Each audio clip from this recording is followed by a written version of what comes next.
Ուրեմն զղջումը երկունք ու ծնունդ է, բայց ամեն երկունքը չէ, որ ծնում է, երկունք կա, որ վիժում է, չէ։ Հիմա փորձենք Սուրբ Գրքից օրինակներ բերել, թե ովքեր երկնեցին ու ծնեցին, այսինքն զղջման հոգին, արտասուքով զղջացին, արտասվեցին ու փրկություն գտան, հավատքով, հույսով դուրս եկան եւ Աստված իրենց ողորմեց, ովքեր երկնեցին, բայց չծնեցին։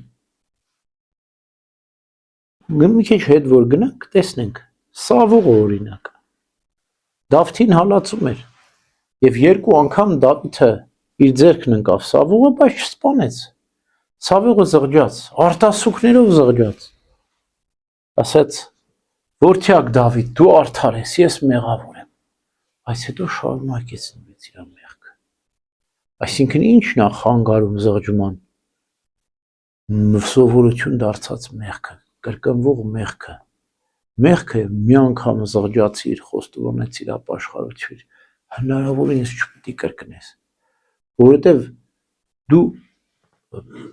քանդում ես քո զղջման համակարգը,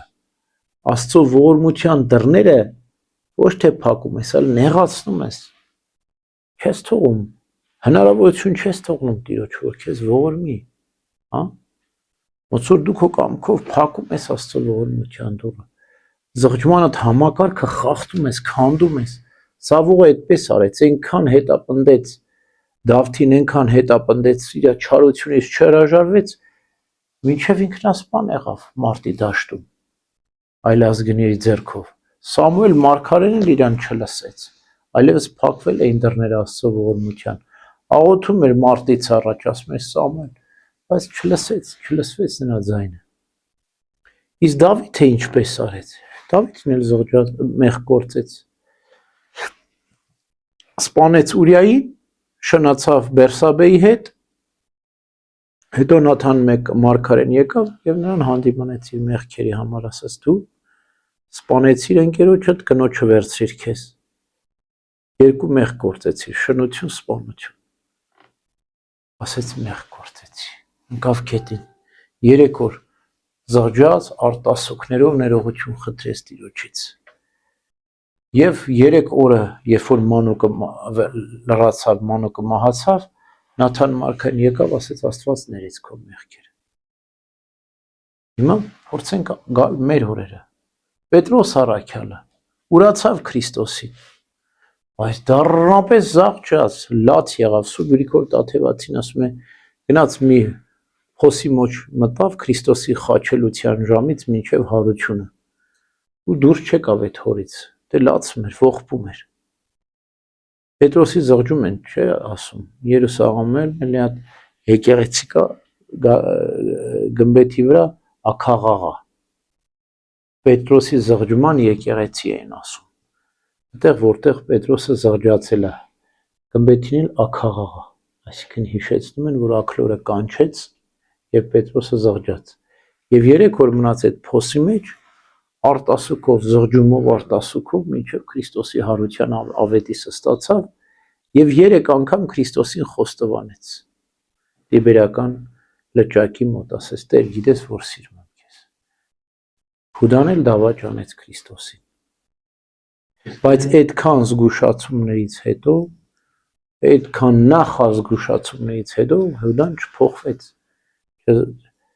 Հետո զղջաց, բայց շատ ուշացումով զղջաց եւ ճիշտ ձևով չզղջաց,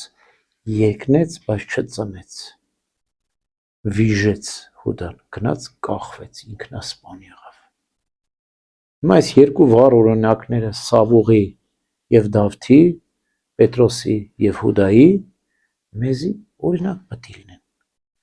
Այսինքն ինչու Սավուղի ու Հուդայի զղջումները երկունքով ու ծնունդով չէին, այլ վիժեցին, իսկ Դավթի եւ Պետրոսի զղջումները երկունքով են ու ծնեցին, որտեվ երկուսի զղջումն էլ շատ ուշացած էր, անզեղջ սրտով մինչև վերջ գնացին, զղջման տեղ չթողեցին, Այդպես էլ մենք մեղքը, ինչպես Սիրակի իմաստությունն ասում, մտքիդ մեջ մեղք է ծնվում, արդեն պետք է զղջաս այդ մեղքի համար։ Մտքիդ մեջ ինչ-որ մի չար մտածում ունեցար, արդեն պետք է զղջաս։ Չթողնես, որ սիրտ անցնի, մարմին անցնի, դու արդեն կորցրեցիր զղջման հոգին, դժվարացնում ես հետադարձ ճանապարհը։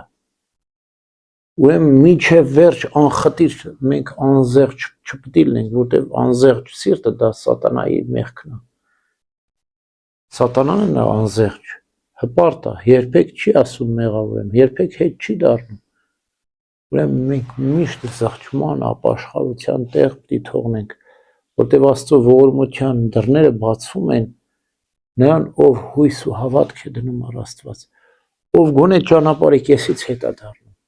ոչ թե մինչև վերջ անխտիր անզեղջ գնում, ով հույսով մեղանչում է, անհույս կկորչի, ասում են եկեղեցու սուրբ հայրերը։ Մենք հույսով զղջանք, ոչ թե հույսով մեղանչենք, հույսով զղջանք, հավատքով զղջանք, ապավինենք Տիրոջը եւ Աստված կողորմի մեզ։